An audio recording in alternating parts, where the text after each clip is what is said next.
sejam bem-vindos. Boa noite, Cida. Boa noite, os amigos que vão chegando aos pouquinhos.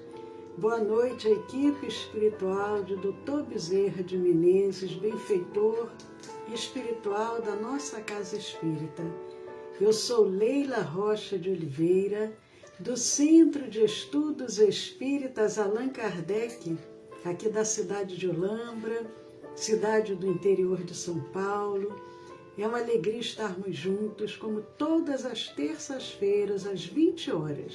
Nós temos esse encontro, o estudo do Evangelho, quando procuramos nos aproximar mais da mensagem do Cristo, à luz da doutrina espírita. Boa noite, Maris, Maria Aparecida, Sueli e todos. Boa noite, Vanessa, que bom você também aqui conosco.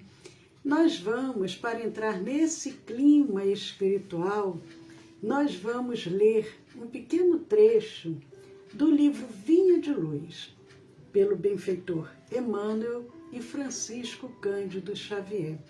Eu abri na mensagem número 17, Auxílio Eficiente. É uma passagem que se encontra no Evangelho de Mateus, capítulo 5, versículo 2. E abrindo a sua boca, os ensinava. E abrindo a sua boca, os ensinava. O homem que se distancia da multidão raramente assume posição digna à frente dela. Em geral, quem recebe autoridade cogita de encastelar-se em zona superior. Quem alcança patrimônio financeiro elevado costuma esquecer os que lhe foram companheiros do princípio e traça linhas divisórias humilhantes para que os necessitados não o aborreçam. Quem aprimora a inteligência quase sempre abusa das paixões populares, facilmente exploráveis. E a massa, na maioria das regiões do mundo, prossegue relegada a si própria.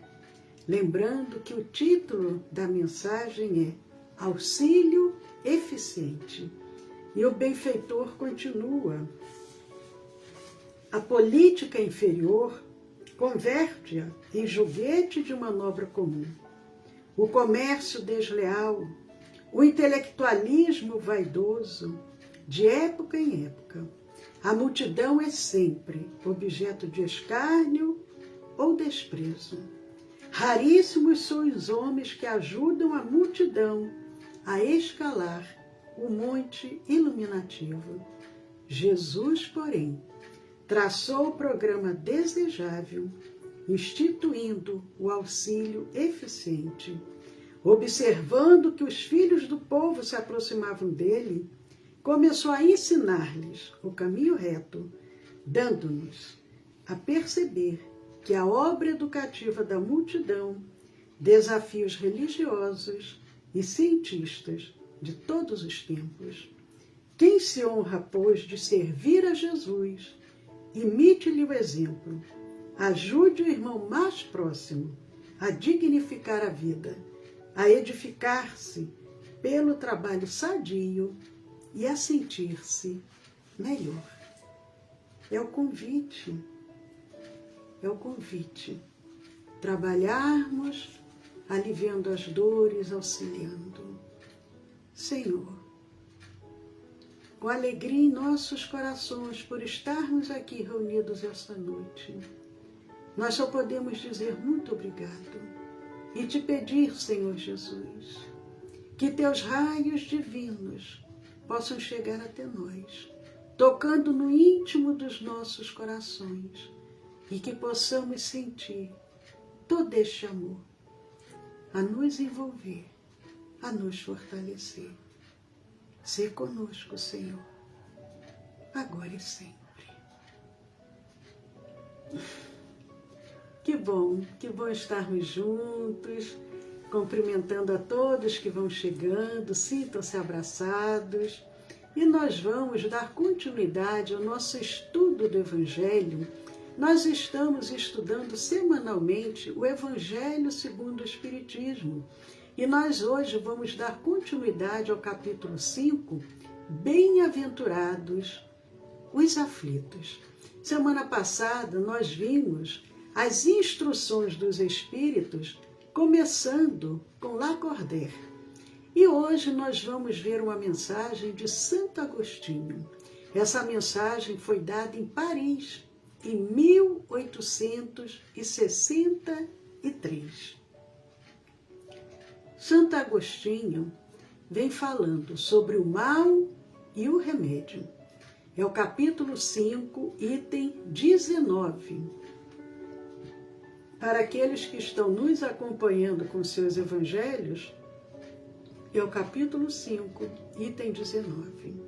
Ele começa fazendo questionamentos.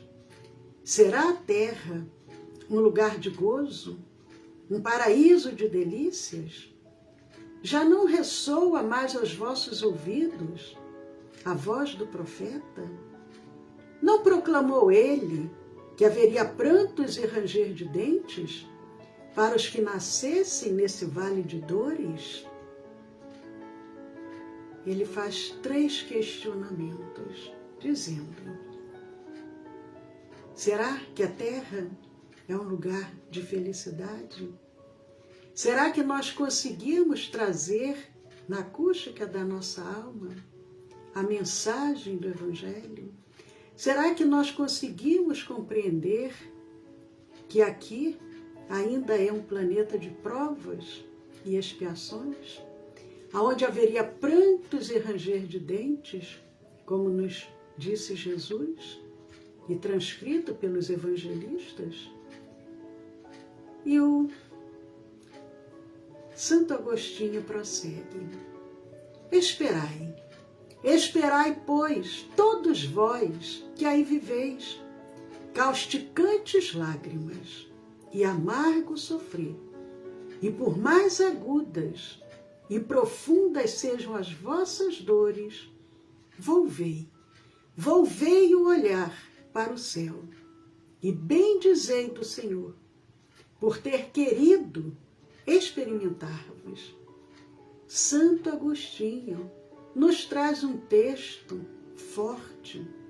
Ele não traz uma mensagem que nos diga assim: vocês estão num paraíso de delícias, fiquem tranquilos.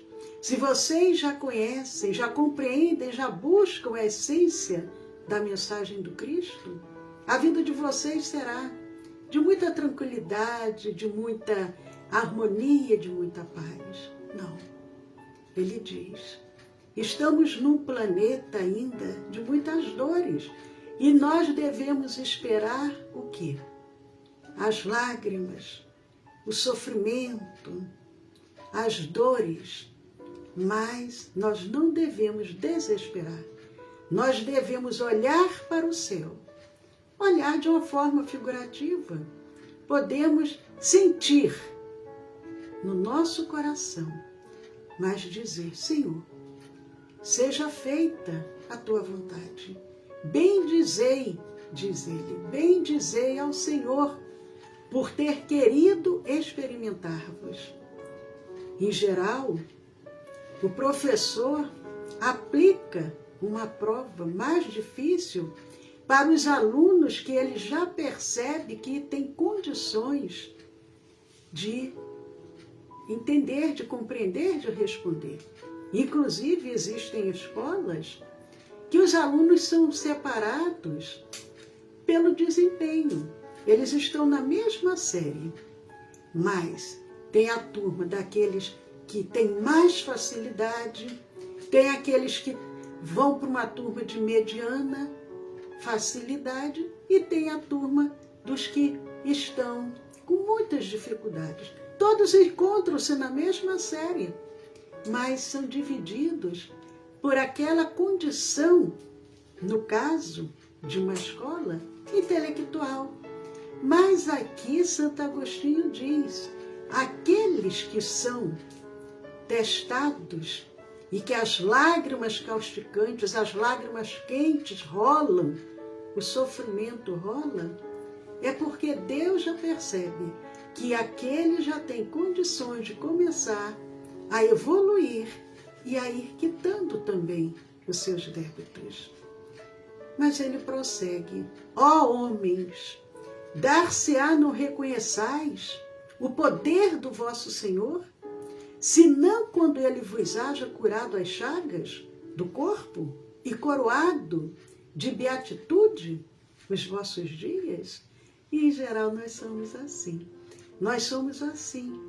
Nós valorizamos, lembramos quando Deus nos favorece, nós dizemos: ah, eu sou abençoado por Deus, a minha vida está tão tranquila, eu estava com uma enfermidade, fui curado, a minha vida é cheia de venturas, tenho um bom emprego, tenho uma família tranquila. Só nesse momento é que nós conseguimos compreender o poder de Deus. É o que ele nos questiona. Mas ele continua fazendo um questionamento. Dar-se-á não reconheçais o seu amor? O amor de Deus, você não consegue reconhecer o amor de Deus? Senão quando vos tem adornado o corpo de todas as glórias, e lhe haja restituído o brilho e a brancura? Ele diz, é muito fácil, quando está tudo bem, nós acharmos assim: ah, Deus me ama, eu sou um filho dileto, sou um filho predileto. Mas não é sempre que as coisas acontecem da forma como nós gostaríamos. Nós já falamos isso várias vezes. Se nós ainda estamos aqui no planeta Terra, é porque somos crianças espirituais. Muitas de nós ainda não conseguimos nem engatinhar, ainda estamos rastejando de uma forma simbólica. Somos espíritos que nos encontramos dormindo na carne, perdendo a oportunidade da reencarnação. E ele diz, você só reconhece o amor de Deus quando tudo está ótimo para você? E ele coloca, imitai aquele que vos foi dado para exemplo. E aqueles que já tiveram oportunidade, e aqui eu abro um convite mais uma vez, nós espíritas devemos estudar, ou pelo menos ler a Bíblia, o Antigo e o Novo Testamento. O Antigo, que é a primeira revelação, e o Novo Testamento, que é a segunda revelação, para termos condições de compreender a terceira revelação, que é o Espiritismo. E aqui Santo Agostinho, ele diz, imitai aquele que vos foi dado para exemplo. E a quem ele está se referindo? Quem vocês acham que Santo Agostinho está se referindo? Acredito que muitos já saibam quem é. Ele diz assim, tendo chegado, esse a quem nós devemos imitar, tendo chegado ao último grau da abjeção e da miséria, deitado sobre uma estrumeira, disse ele a Deus. Aquela pessoa a qual Santo Agostinho se refere, que está lá no Antigo Testamento, ele chegou, como se diz, ao fundo do poço. Ele perdeu tudo que ele possuía. Perdeu todos os seus bens, a família, perdeu tudo. Ele estava na mais completa miséria, abandonado, sem possibilidades, deitado sobre os estrumes. E o que ele diz para Deus? Ele se revolta contra Deus por ter perdido tudo, a família, os haveres, os amigos. Ele diz, obrigado, obrigado, meu Deus, por haverdes querido experimentar o vosso servo. Temos que ter uma fé robusta para podermos ter essa mesma condição de dizer, obrigado, obrigado, meu Deus, por haverdes querido experimentar o vosso servo. Acredito que muitos que nos acompanham saibam a quem Santo Agostinho está se referindo. Santo Agostinho se refere a uma mensagem citada por Jó. Jó está lá, o livro de Jó, no Antigo Testamento. Jó foi um homem que viveu na terra de Uz e que, segundo as Escrituras, era um homem íntegro, reto, e era um homem que amava a Deus. Era um homem, como se diz, entre aspas, temente a Deus. Ele tinha a confiança nas decisões divinas. Santo Agostinho faz outro questionamento. Até quando? Até quando os vossos olhares se deterão nos horizontes que a morte limita? Quando, afinal, vossa alma se decidirá a lançar-se para além dos limites de um túmulo? A mensagem de Santo Agostinho foi um dos luminares que auxiliou a trazer a codificação. Ele, quando aqui na Terra se tornou um homem da Igreja, acabou recebendo o título de santo e nos traz mensagens fortes, questionadoras, para que nós pensemos, como Kardec diz, nós temos que ter uma fé raciocinada. E ele não traz uma mensagem somente para nos agradar, não. Ele nos traz mensagem que nos provoque a pensar, a refletir, a desenvolver a nossa fé. Repetindo o questionamento, as perguntas que ele nos traz. Até quando os vossos olhares se deterão nos horizontes que a morte limita? Nós, ainda aqui na matéria, num planeta de provas e expiações, como disse em geral, ainda estamos muito limitados, ainda estamos num sono, ainda estamos dormindo, não conseguimos divisar muito longe, não conseguimos imaginarmos como espíritos imortais, já num processo de evolução para chegar a um espírito puro. Não. Ainda ficamos presos à matéria, presos às nossas imperfeições, às nossas culpas que nos corroem, porque a culpa, em geral, ela está muito presente em nossas vidas. Ao invés de nós nos libertarmos da culpa, ficamos presos a ela séculos e séculos, reencarnações e reencarnações. E ele pergunta, quando afinal, vossa alma, nós espíritos encarnados, quando se decidirá a lançar-se para além dos limites de um túmulo? É uma provocação. Prosseguindo, houvesses de chorar e sofrer a vida inteira, que seria isso? A par da eterna glória reservada ao que tenha sofrido a prova, com fé, amor e resignação. Ele diz, ora, mesmo que nós tenhamos uma reencarnação de sofrimento, de choro, de dores, de abandono, de solidão, de enfermidades, a vida inteira sofrendo. E nós já falamos isso várias vezes. Por mais que nós vivamos atualmente na Terra, porque planetas mais evoluídos vivem muito mais, mas que nós temos uma existência de 150 anos.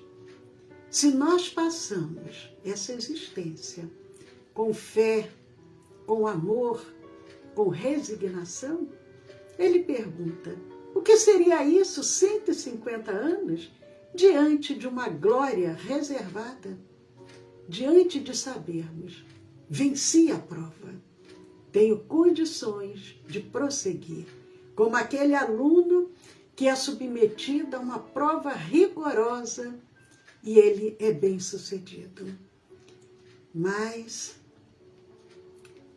ele continua. Buscai consolações para os vossos males, porque o título dessa mensagem é o mal e o remédio. Buscai consolações para os vossos males no porvir, que Deus vos prepara, e procurai-lhe a causa no passado. E vós, que mais sofreis, considerai-vos os afortunados da terra.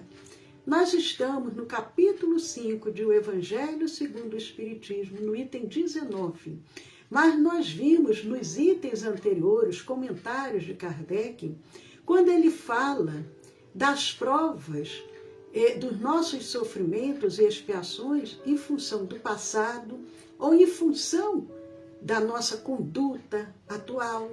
E nós vamos percebendo que nós estamos aqui, ao mesmo tempo que estamos evoluindo, mas nós vamos quitando o que nós praticamos de desvios. Ao invés de pegarmos uma estrada reta, pegamos estradas tortuosas. E o que ele fala aqui? Que nós devemos buscar esse consolo, tanto com fé no futuro, mas também procurando compreender a causa no passado, que é agora o que eu estou respondendo. Porque quando nós não temos a compreensão, porque eu sofro, porque as coisas acontecem comigo, nós nos revoltamos. Por isso é importante termos essa fé forte, robusta, raciocinada. Termos essas respostas, compreendermos. Porque quando compreendemos que a vida continua, que não existe a morte, que nós temos possibilidades de quitarmos com novas oportunidades através das reencarnações, nós vamos compreendendo melhor o que nós estamos passando e vamos nos fortalecendo, tendo essa fé, essa esperança no porvir. E nós vamos o quê? Dizer assim: eu sou afortunado. Santo Agostinho diz: considerai-vos afortunados. Porque nós sabemos que nós estamos passando isso agora, mas em breve tudo isso ficará para trás. É como uma grande escola, um número de alunos, e aquele aluno que passou noites e noites estudando, revendo a matéria, mas quando ele é bem sucedido naquela prova, naquele exame, e ele recebe o seu diploma, ele tem a maior glória, porque ele diz: venci, fui um vencedor, consegui. E nós sabemos isso de uma forma, voltando para uma visão acadêmica, quantos começam, mas poucos são os que chegam até o final. Quantos iniciam, às vezes numa escola, tem 5 turmas de uma determinada série. À medida que vai avançando os estudos, aquelas séries vão diminuindo. Às vezes começa o ensino médio, vamos botar 5 turmas. Primeiro ano do ensino médio. No segundo já caiu para 3. No terceiro caiu às vezes para 2 ou para 1. E daquela uma, poucos é que vão continuar. E é a mesma coisa na nossa escala evolutiva. Poucos somos aqueles que saímos daqui afortunados, glorificados, com o nosso diploma na mão. Venci todos os desafios. Porque não adianta somente sofrer, não adianta somente passar por dores, por provas, por expiações. Mas temos que passar com fé, como ele diz, com fé, com amor, com resignação. E eu digo mais ainda, com, além da resignação, resiliência. E dessa forma nós seremos bem-sucedidas. Mas a mensagem de Santo Agostinho, ela prossegue. Mas para aqueles que nos acompanham, terça-feira, o nosso estudo do Evangelho às 20 horas, ele serve também como uma preparação espiritual para nós entrarmos nesse clima espiritual para a reunião que virá agora a seguir. Não é ao vivo, é à distância, que é a nossa reunião de irradiação e vibração, uma reunião de tratamento. Tanto para os trabalhadores da nossa casa já irem entrando nesse clima, como aqueles também que se encontram em tratamento e para todos os que vão chegando para esse estudo, para podermos refletir na mensagem do Evangelho. Então nós vamos encerrando, porque daqui a 5 minutinhos nós vamos iniciar à distância a nossa reunião de irradiação e vibração. Aqueles que porventura desejarem participar dessa reunião, encaminhem para o WhatsApp do nosso Centro Espírita uma mensagem que nós passaremos as orientações, como que a pessoa tem que proceder nas terças-feiras para poder ser tratado. Essa reunião, ela serve para os tratamentos tanto das doenças físicas, mentais, emocionais, espirituais, obsessivas e também para acolher aos nossos irmãos que retornaram ao mundo espiritual. Então, aqueles que porventura desejarem, nós vamos passar o WhatsApp do nosso Centro Espírita. E alguns amigos aqui estão dizendo que pelo Facebook está cortando muito a live hoje. Realmente eu não sei. Aqui para mim está perfeito. Mas a Sueli disse que está cortando e a Eudócia, lá nos Estados Unidos, disse que está cortando. A Sueli, inclusive, foi para o Instagram. Pulou para o Instagram. Mas, queridos amigos, cumprimentando todos vocês que foram chegando depois, convidamos para amanhã, o nosso quarta-feira, 20 horas, Poesia dos Imortais, quinta-feira, somente pelo Facebook, o nosso curso, na quinta-feira, somente pelo Facebook, Cure-se e Cure pelo Magnetismo. E nós vamos passar agora o WhatsApp do nosso Centro Espírita para que vocês possam depois, quem desejar, encaminhar mensagens e que Jesus possa abençoar a cada um, que possa estar presente no lar e no coração de cada um de vocês. O WhatsApp é o 19, que é o DDD 19, e o celular 99 341 6316. 19 99 341 6316.